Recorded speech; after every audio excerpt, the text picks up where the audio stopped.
5, 3, 3, 4. Remember this formula because this is going to change the future of Indian education system and the way we learn and teach. Well, hopefully.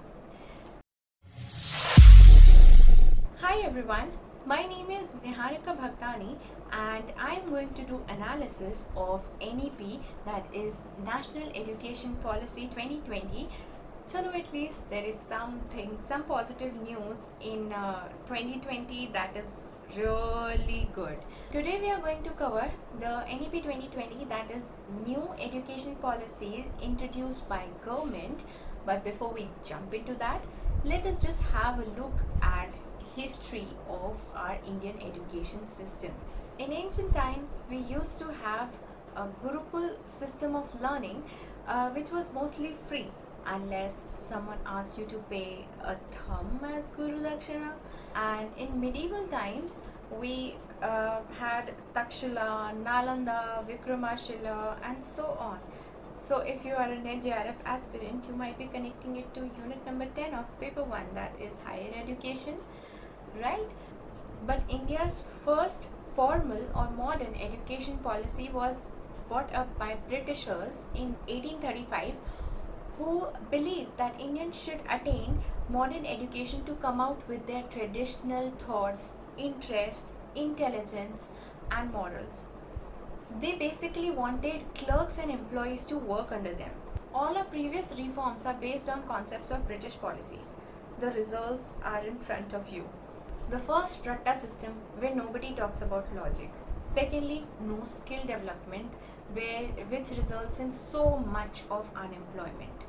To curb these, the government has introduced 5334, which will replace our 10+2 system education policy in our schools. This is a major reform after 34 years. So just let's have a look at the 4 stages that will be introduced in the 5334 system. The first stage is the foundation stage, which will include the preschool and class 1 and 2. This is the first time that NEP has extended government outreach to preschooling, which will include nursery education and kindergarten levels as well. The second stage is the preparatory, which will include class 3 to 5. This will include linguistic and numeric capability problem solving.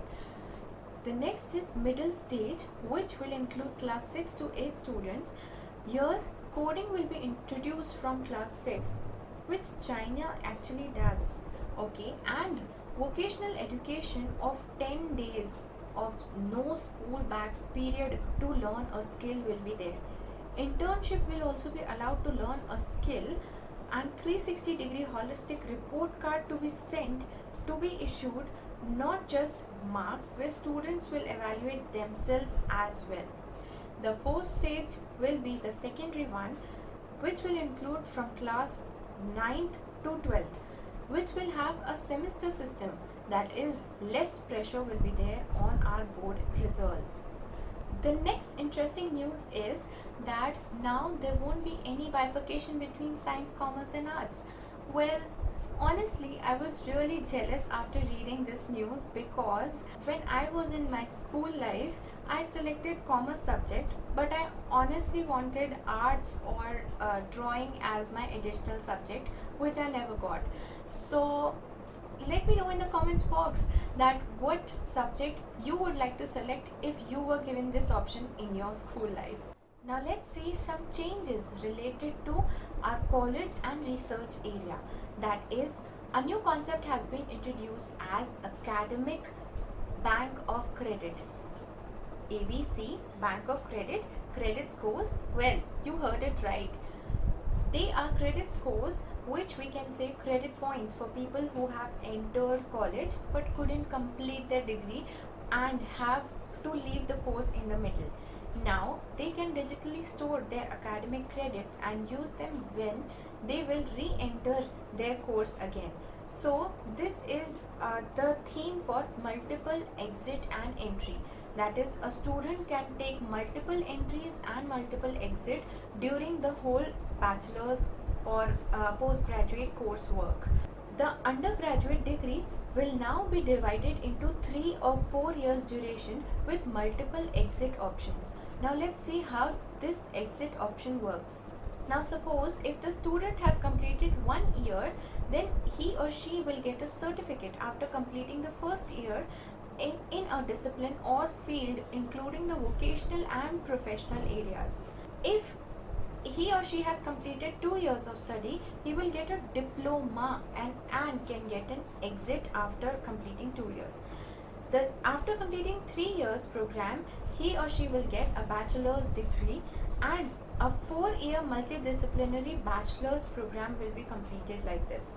With research, if the student completes a rigorous research project.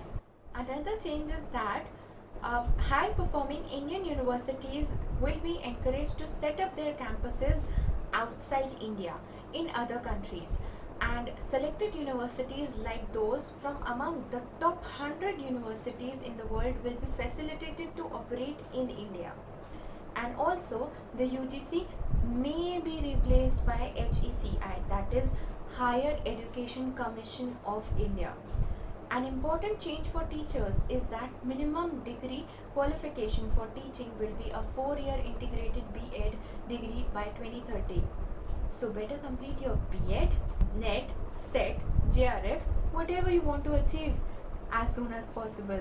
Apart from them, there are many other changes, like the government is targeting to spend 6% of the GDP in education. Now MHRD will have a new name, that is Ministry of Education. And last but not the least, till grade 5, the government has introduced a new medium of instruction, that is either mother tongue, local language or regional language. So I wonder, if my parents belong to 2 different states, then what will be my third language? Will that be a Marathi or a Marwadi? Well, that should not be a matter of fight, because only the states have the power and right to decide that. So I think that this policy, that is NEP 2020, is amazing, flexible, skill focused, as well as great for our nation. But will there be any gap between the intent and the implementation? Well, let time answer that. So hope this video is useful for your knowledge, and make sure you click on the like button, and don't forget to subscribe on this channel for more useful, knowledgeable content ahead. And don't forget to share it with your friends, with your families, and with your juniors with heavy heart, so that they will be happy about what they can expect in the schools ahead. So thanks for watching. Stay tuned.